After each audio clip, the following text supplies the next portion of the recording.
निवडणुकीच्या पार्श्वभूमीवर जमा झालोय।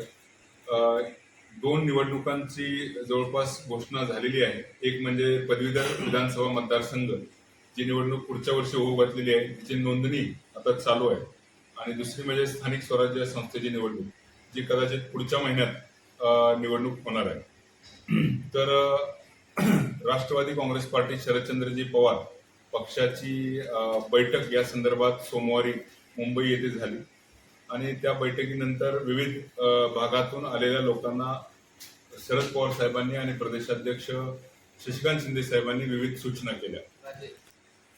त्यामध्ये शरद पवार साहेबांनी आणि प्रदेशाध्यक्ष आदरणीय शशिकांत शिंदे साहेबांनी माझ्यावर मान खटावची जबाबदारी सोपवलेली आहे आणि त्यांनी मला पूर्ण ताकदीनं मान खटावमध्ये लोकांच्या बरोबर संवाद साधून आपल्याला पुनश्च एकदा त्या पक्षाची बांधणी करणं गरजेचं आहे आणि त्या अनुषंगाने साहेबांनी सूचना केलेली आहे की तू स्वतः पुढाकार घेऊन हे करावंस।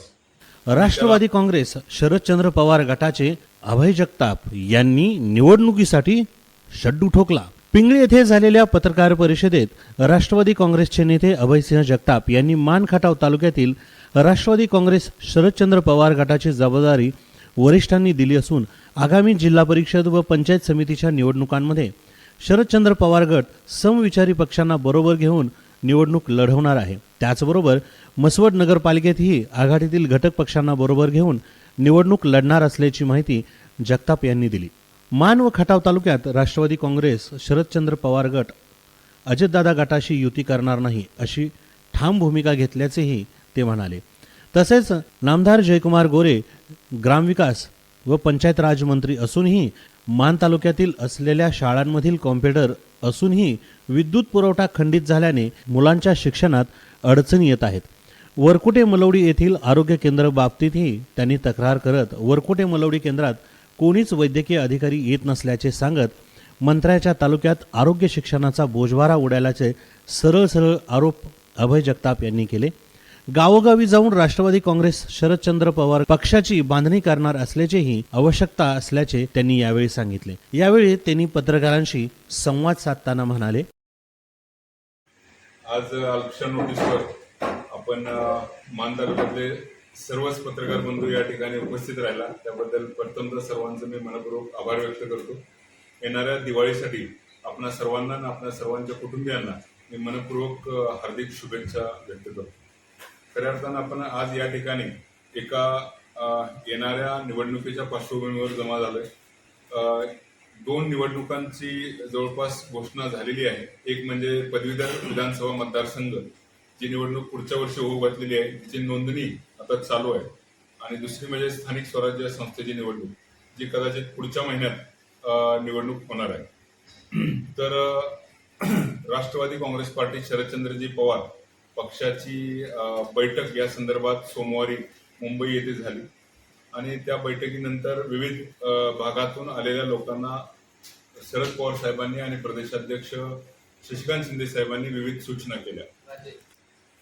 त्यामध्ये शरद पवार साहेबांनी आणि प्रदेशाध्यक्ष आदरणीय शशिकांत शिंदे साहेबांनी माझ्यावर मान खटावची जबाबदारी सोपवलेली आहे आणि त्यांनी मला पूर्ण ताकदीनं मान खटावमध्ये लोकांच्या बरोबर संवाद साधून आपल्याला पुनश्च एकदा त्या पक्षाची बांधणी करणं गरजेचं आहे आणि त्या अनुषंगाने साहेबांनी सूचना केलेली आहे की तू स्वतः पुढाकार घेऊन हे करावंस।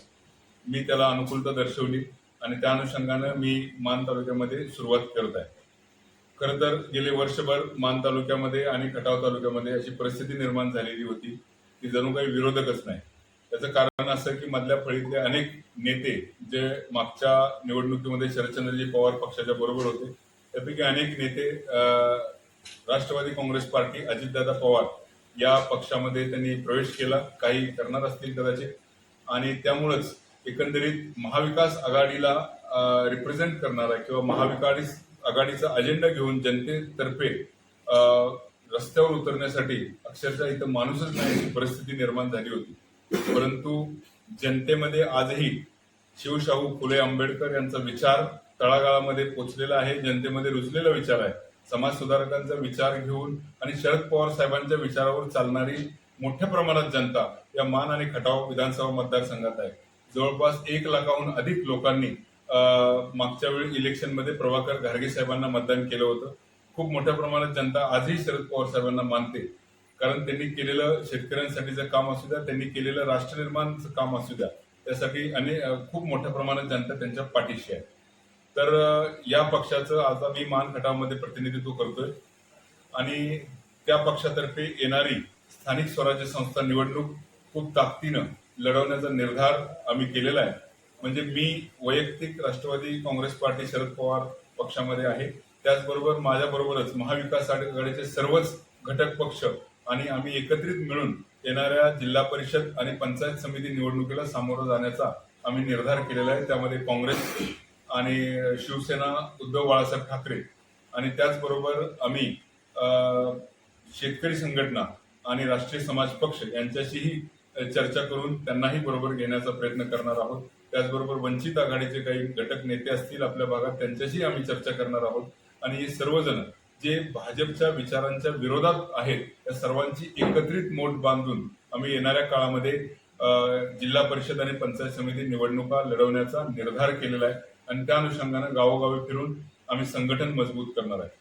सध्याची देशाची परिस्थिती अत्यंत विदारक झालेली आहे, त्यामुळे इथून पुढच्या निवडणुका अत्यंत महत्वपूर्ण असणार आहेत.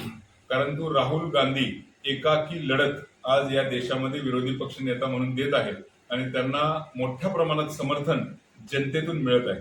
त्याच पद्धतीने शरद पवार साहेब महाराष्ट्रामध्ये शरद पवार साहेब असतील, सुप्रियाताई असतील किंवा रोहित पवार असतील, शशिकांत शिंदे साहेब असतील, हे सुद्धा खूप मोठ्या प्रमाणात संघर्ष महाराष्ट्रात उभा करत आहेत.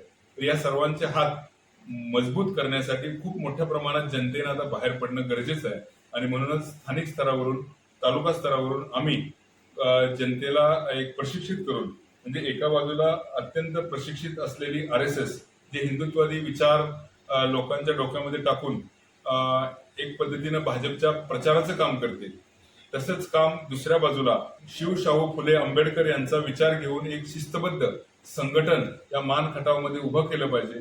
अन्यथा आपल्याला हा धर्मांधतेकडे घेऊन जाणारा विचार या देशाचं कसल्या पद्धतीनं भलं करू शकणार नाही. आपलं भविष्य हुकुमशाहीच्या वाटेला चालू आहे आणि एकंदरीत जगात सुद्धा आपल्या देशाची प्रचंड हे झालेली आहे, म्हणजे मानहानी झालेली आहे. एक काळ होता, नेहरूंच्या काळामध्ये रशिया आणि अमेरिकेचं कोल्ड वॉर चालू होतं, तरी सुद्धा नेहरूंनी नॉन अलाइनमेंट मुवमेंट तयार करून आपल्या देशाची एक वेगळी प्रतिमा निर्माण केली होती आणि 50 पेक्षा जास्त देशांनी त्या नॉन अलाइनमेंट मुवमेंटला सपोर्ट केला होता. परंतु आज आपला देश इतका प्रगत झाला असताना सुद्धा आंतरराष्ट्रीय स्तरावर आपली प्रतिमा अत्यंत मलिन झालेली आहे, कारण आपण धर्माची बाजू घेत नाही तर अधर्माची बाजू घेतो. इस्रायलने जेव्हा पॅलेस्टाईन आणि इराणवर अटॅक केला तेव्हा आपण इस्रायलची बाजू घेतली आणि त्यामुळे 50 देश, मुस्लिम देश आपल्या विरोधात गेले. जेव्हा रशियानं युक्रेनवर अटॅक केला तेव्हा आपण रशियाची बाजू घेतली, एक हुकुमशाही देशाची बाजू घेतली आणि अक्षरशः तिथून मोठ्या प्रमाणात तेल खरेदी करून आपण त्यांना वॉर फंडिंग केल्यासारखी परिस्थिती निर्माण झाली. त्यामुळे संपूर्ण युरोप आणि अमेरिका आपल्या विरोधात केला. अशा पद्धतीने हळूहळू संपूर्ण जग हे भारताच्या विरोधात गेलेलं आहे आणि ही इतकी खालच्या स्तरावर भारताची आंतरराष्ट्रीय प्रतिमा या आपल्या सो कॉल्ड म्हणजे स्वतःला विश्वगुरू म्हणणाऱ्या पंतप्रधानांनी घेऊन गेलेली आहे. भारतामध्ये अंतर्गत परिस्थिती काय, तर ज्या पद्धतीनं कर्नल गदाफी लिबियामध्ये होते, सद्दाम हुसेन इराकमध्ये होते आणि आता नॉर्थ कोरियामध्ये तीच परिस्थिती आहे. ज्या पद्धतीने विरोधकांचा त्या देशांमध्ये पूर्ण म्हणजे विरोधकांना संपवलं जातं, मीडियाला संपवलं जातं आणि एकाधिकारशाही हुकुमशाही आणली जाते आणि अशा देशांची प्रतिमा आपल्या मनामध्ये काय असते, तशाच पद्धतीची प्रतिमा भारतामध्ये विरोधक संपवणे, मीडिया ताब्यात घेणे यामुळे देशामध्ये आंतरराष्ट्रीय स्तरावर आपली झालेली आहे. तर अशा परिस्थितीतून भारताला जर बाहेर काढायचं असेल तर खऱ्या अर्थानं तरुणांनी, शिकलेल्या तरुणांनी, चांगल्या विचाराच्या लोकांनी आपल्याला एकत्र येऊन शाहू फुले आंबेडकर यांचा समाज सुधारण्याचा विचार पुढे घेऊन गेलं पाहिजे आणि त्यासाठी आम्ही मैदानात उतरण्याचा निर्णय घेतलेला आहे आणि जय पराजयाची आम्हाला तमा नाही, भीती नाही, पण आम्ही कसल्याही परिस्थितीत चांगल्या पद्धतीनं आम्ही लढा देणार आहे आणि मला खात्री आहे येणाऱ्या काळामध्ये पंचायत समिती मान असेल, पंचायत समिती खटाव असेल, यामध्ये शाहू फुले आंबेडकरांच्या विचाराचा झेंडा लागेल अशी मला पूर्ण खात्री आहे आणि त्या अनुषंगाने मी आपल्याशी आज संवाद साधण्यासाठी आलोय आणि मान खटावच्या संपूर्ण जनतेला मी आश्वस्त करू इच्छितो, गेला काळ विसरून जा, इथून पुढे संघर्षाला तयार राहा. कधीही तुम्हाला मी अभय जगताप एकटा पडू देणार नाही आणि पूर्ण ताकदीनं आपण एकत्रितपणे चांगल्या पद्धतीने संघर्ष उभा करू, अन्यायाच्या विरोधात उभा राहू आणि आपण संघटितपणे येणाऱ्या सर्व निवडणुकीला सामोरे जाऊ. या देशातील लोकशाही वाचवू आणि आपण राहुल गांधी त्याचबरोबर शरद पवार साहेब यांचे हात बळकट करू असं मला विश्वास वाटतो. या नुकत्याच झालेल्या 3 घटना त्याचाही मी या ठिकाणी उल्लेख करू इच्छितो. एक म्हणजे सोनम वांगचुक यांना ज्या पद्धतीनं अटक केली, एक देशप्रेमी माणूस, ज्या माणसानं अनेक संशोधनं केली, देशासाठी काम केलं, त्या माणसाला देशद्रोहाच्या गुन्ह्याखाली अक्षरशः नॅशनल सिक्युरिटी ऍक्ट, ज्या ऍक्टमध्ये जवळपास 2 वर्ष तुम्हाला जामीन सुद्धा मिळत नाही, अशा ऍक्ट खाली एका शांतताप्रिय व्यक्तीला अटक केली. त्या गोष्टीचा पण मी निषेध करतो. सगळा देश या गोष्टीसाठी पेटून उठला पाहिजे. सोनम वांगचुक यांच्या पाठीशी उभा राहायला पाहिजे असं मला वाटतं. त्याचबरोबर सरन्यायाधीश भूषण गवई यांच्यावर ज्या पद्धतीनं बूटफेक झाली ते एका मनुवादी संस्कृतीचं एक प्रतीक मानलं पाहिजे आणि अशा पद्धतीच्या संस्कृतीला जर आपले सरकार सहमत असेल किंवा सपोर्ट करत असेल तर त्याचा मी निषेध करतो. आणि तिसरं महत्वाचं गोष्ट जे कदाचित आपल्यातील काही लोकांना माहीत नसेल, एक गोष्ट तर आपल्या सर्वांना माहित आहे की मीडियाला पूर्णपणे कंट्रोलमध्ये सरकारनं ठेवलेलं आहे. त्यामुळे आपल्याला ज्या बातम्या मिळतात मीडियाच्या माध्यमातून, परत त्या बातम्या पूर्णपणे सरकारनं तयार केलेल्या बातम्या, सरकारच्या बाजूच्या बातम्या असतात. त्यामुळे विरोधकांचा कोणताही अँगल आपल्याला समजत नाही. विरोधकांना समजून घेण्यासाठी एकच माध्यम आपल्याकडे आहे, ते म्हणजे सोशल मीडिया. हे तुमच्यासारखे पत्रकार, युट्यूबर्स आणि चांगले विचारवंत युट्यूबच्या माध्यमातून, फेसबुकच्या, इंस्टाग्रामच्या माध्यमातून त्यांचा पॉइंट ऑफ व्ह्यू, विरोधकांचा विचार आपल्यापर्यंत पोहोचवत असतात. हल्ली काय झालंय, ध्रुव राठी असेल, देशभक्त असेल किंवा तुमचे निरंजन टकले, प्रशांत कदम, परुळेकर असे अनेक जण खूप चांगल्या पद्धतीनं, विश्वंभर चौधरी असतील, अनेक जण हे आपले विचार मांडतायत आणि त्यांचे फॉलोअर्स खूप वाढत चाललेले आहेत. सोशल मीडिया हा देशातील सत्तेवर बसलेल्या लोकांसाठी एक घातक ठरायला लागलेला आहे. सोशल मीडियामुळे नुकतीच नेपाळमध्ये पण क्रांती झालेली आहे. त्यामुळे आपल्या सरकारलाही वाटायला लागलेलं आहे की सोशल मीडियावर आपण कंट्रोल आणलं पाहिजे आणि त्या अनुषंगानंच त्यांनी नुकतंच सहयोग पोर्टल नावाचं एक पोर्टल तयार केलेलं आहे. आपल्याला कदाचित माहीत असेल नसेल, पण सहयोग पोर्टलमध्ये 38 वेगळे वेगळे इंटरमिडिएटरीज म्हणजे युट्यूब, फेसबुक, इंस्टाग्राम अशा पद्धतीचे जे सोशल मीडिया प्लॅटफॉर्म आहेत ते ऑलरेडी एम्पॅनल झालेले आहेत. त्या प्लॅटफॉर्मला इतकं टॉर्चर केलंय सरकारनं की त्यांनी शेवटी सांगितलं गव्हर्नमेंटला की तुम्हाला जे काही डिलीट करायचं असेल ते तुम्हीच करा, आम्ही तुम्हाला ऍक्सेस देऊन टाकतो. आणि त्या सहयोग पोर्टलच्या माध्यमातून गव्हर्नमेंटचे अधिकारी जे गोष्ट युट्यूबवर विरोधात येते ती गोष्ट डिलीट करण्याचा अधिकार आता सरकारला मिळालेला आहे.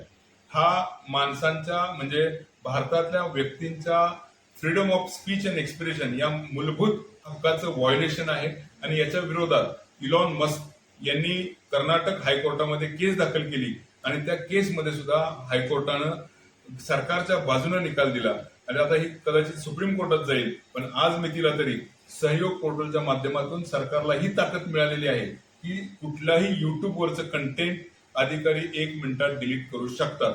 त्यामुळे भविष्यामध्ये सोशल मीडियावर 100% कंट्रोल हा सरकारचा आलेला आहे. उरला सुरला जो मीडिया जनतेच्या बाजूने बोलत होता तो मीडिया आता संपलेला आहे. त्यामुळे एकंदरीत या देशामध्ये 100% हुकुमशाही आलेली आहे असं मला वाटतं. त्यामुळे आताच वेळ आहे जनतेला जागा करण्याची, परत वेळ निघून जाईल. त्यामुळे येणाऱ्या काळामध्ये पूर्ण ताकदीनं जनतेनं रस्त्यावर उतरलं पाहिजे आणि आपल्या हक्कासाठी बांधलं पाहिजे, लोकशाहीचा विचार टिकवला पाहिजे. म्हणून मी येणाऱ्या काळामध्ये निवडणुकीला सामोरं जाऊन निवडणूक हे एक माध्यम असतं, त्या माध्यमातून आपण लोकांपुढे जाऊन आपले विचार मांडू शकतो. जय पराजय हा भाग वेगळा, हा एक खेळच आहे, परंतु चांगल्या विचाराच्या लोकांनी या निवडणुकीच्या माध्यमातून लोकांपर्यंत पोहोचलं पाहिजे, आपले विचार मांडले पाहिजेत आणि त्यातून एक परिवर्तन आणि प्रबोधन घडवलं पाहिजे. आणि त्या अनुषंगानं आम्ही येणाऱ्या कालामध्ये शरद पवार, राष्ट्रवादी काँग्रेस पार्टी शरदचंद्रजी पवार पक्षातर्फे ताकदीनं आणि महाविकास आघाडीतर्फे ताकदीनं येणारी जिल्हा परिषद आणि पंचायत समिती निवडणुका लढवणार आहोत. या निवडणुकीच्या बद्दल मागच्या काही काळात काही संभ्रम तयार करण्यात येत आहेत. असं सांगितलं जातं की अजितदादा पवार आणि शरद पवार एकत्र येऊन भाजपच्या विरोधात लढतील, पण अशी कुठलीही शक्यता नाही. कुठलाही युतीमध्ये असलेला पक्ष त्याच्याबरोबर आघाडी किंवा युती करण्याची मानसिकता महाविकास आघाडीच्या कुठल्याही पक्षाची नाही, कारण आपला विचारांवर आधारित असलेली आघाडी आहे.